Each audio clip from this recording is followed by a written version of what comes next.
Amigos do canal Detetive Vascaínos, ótima noite a todos, boa segunda-feira. Eu tô aqui de novo para trazer as últimas informações do Vasco, que vive um clima muito tenso dentro das quatro linhas e também fora. O clube segue juntando os cacos aí após a pífia derrota de ontem para o Santos em São Januário. Apesar do duelo decisivo na quinta pela Sul-Americana diante do Olímpia, o foco é o Brasileirão, onde o time vai precisar de uma arrancada, de uma façanha para se manter na Série A do ano que vem. Eu vou te contar detalhes desse cenário e se a diretoria está se mexendo por reforços para o setor ofensivo, setor esse muito questionado. Afinal, a produção ofensiva do Vasco está desanimadora, né? Então, o técnico Pedro Manuel já deu inclusive o recado e fica a dúvida se vai dar tempo para chegar o tal homem-gol.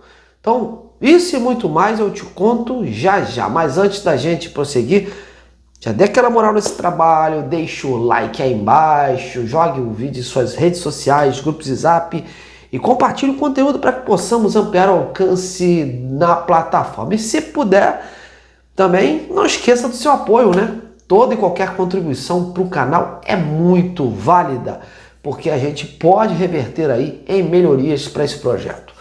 Bom, galera, o clima segue com nuvens carregadas em São Januário. A derrota de ontem foi muito sentida por todos no clube.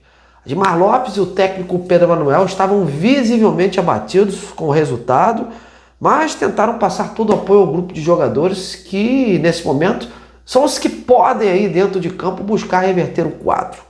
Só que o lado anímico também conta muito nessa busca pela recuperação.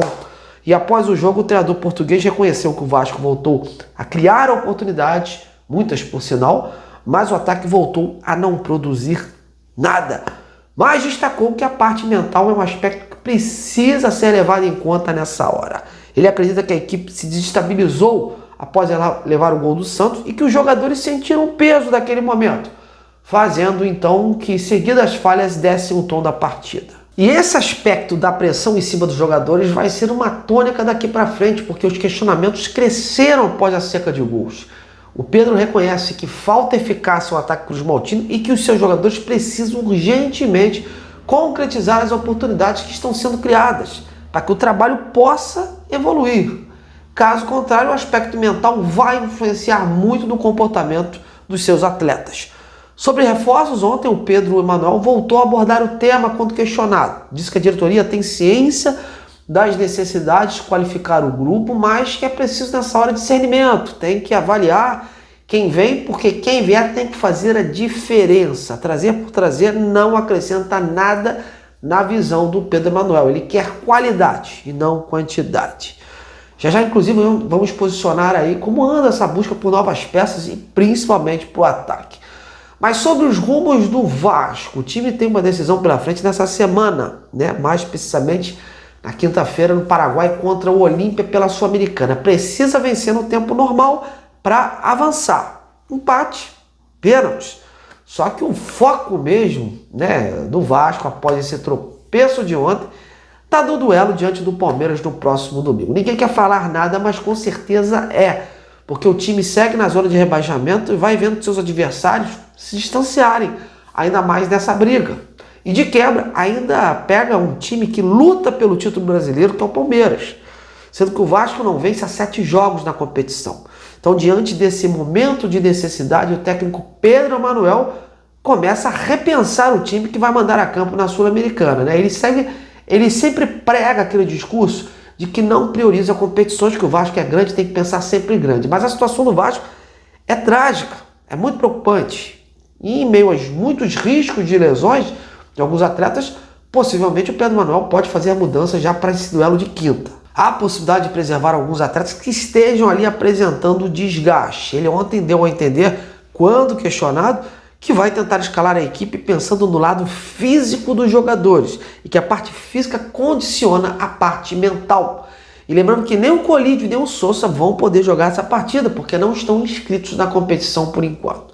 Então, com o desfalque do Jair, que sentiu o adutor da coxa e deve levar um tempo maior de recuperação, já que ele vem de 2 LCA, o Barros aparece como alternativa nesse jogo para sucedê-lo.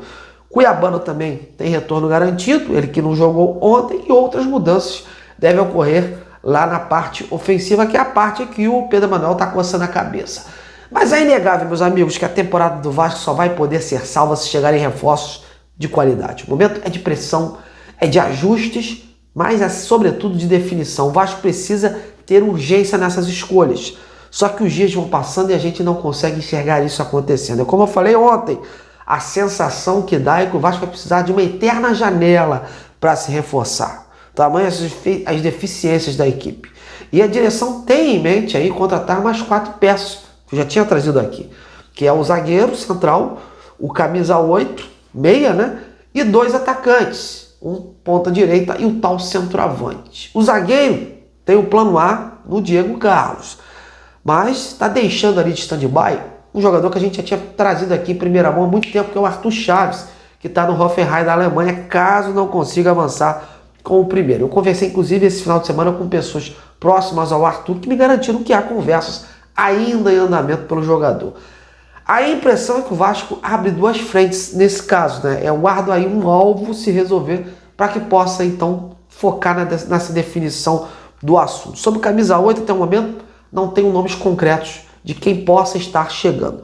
Já para o ataque aí sim, né? A busca começa a ter contornos emergenciais. Na ponta direita, o desejo do Admar segue sendo o equatoriano John Mercado, que atua no Sporting Praga da República Tcheca. O Vasco ainda não desistiu do jogador e o próprio staff do jogador tem interesse, e como o jogador também está com muita vontade de vir, será feito nas próximas horas novas tentativas aí no sentido de fazer com que o seu clube mude de ideia e aceite aí conversar com o Vasco, ajustar com o Vasco novas ofertas, né?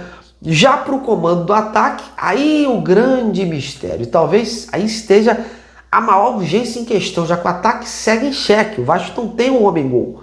O Vasco está concentrando então seus esforços agora para encontrar o tal homem-gol.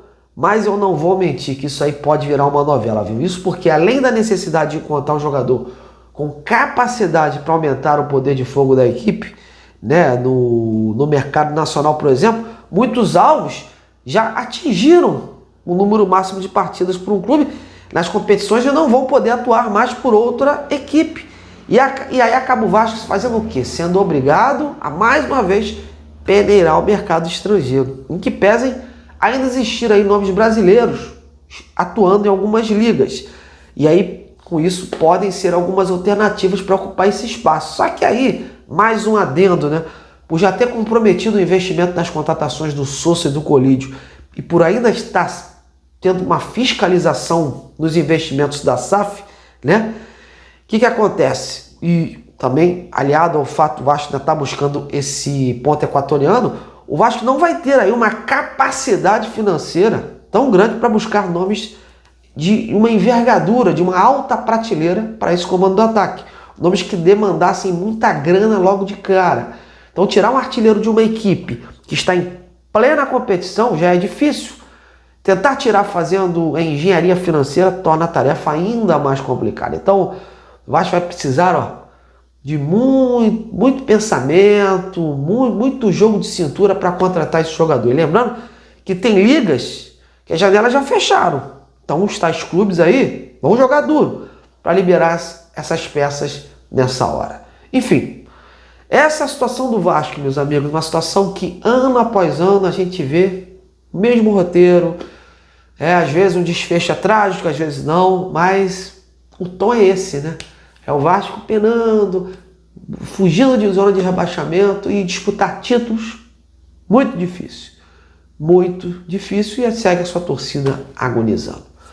Bom, deixo para vocês agora esse espaço para vocês botarem a boca no trombone e também darem aí quem o Vasco pode buscar de homem-gol para reforçar a equipe dentro de uma lógica financeira que o Vasco está concentrado. Então, comente, participe. Amanhã a gente se vê, hein? Aquele abraço.